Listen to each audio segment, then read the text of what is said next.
ఇప్పుడే నేను ఇన్స్టాగ్రామ్ లో ఒక వీడియో చూసాను, అది కూడా సెలబ్రిటీల్లో ఒకరైన మన అశు రెడ్డి గురించి అనమాట. అదే big boss fame Ashu Reddy గురించి.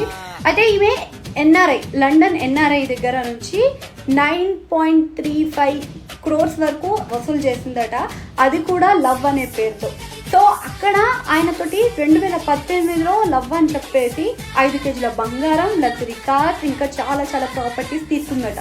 తీరా చూస్తే నేను పెళ్లి చేసుకోలేను అని చెప్పేసి, పెళ్లి లేదు ఏమీ లేదు అని చెప్పేసి వచ్చేసిందట.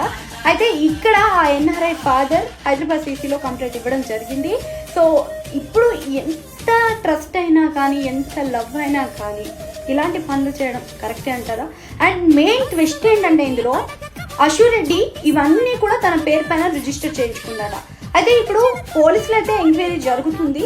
దానికి మన అశు రెడ్డి కూడా స్పందించడం జరిగింది అనమాట. అశు రెడ్డి ఒక మాట చెప్పింది, ఇదంతా కూడా ఫాల్స్ ఎలిగేషన్స్ సో అని ఒక మాట అయితే చెప్పడం జరిగింది. ఒకవేళ ఇది ఇంకా ఎక్కువ చేస్తే నేను కూడా లీగల్గా ప్రొసీడ్ అయ్యే అవకాశం ఉంది అని చెప్పేసి చెప్పింది అనమాట. నిజాలేంటో మనకి తెలియడానికి కొంచెం టైం పడుతుంది. సో మీ అభిప్రాయం ఏంటో కామెంట్ సెక్షన్లో కామెంట్ చేయండి.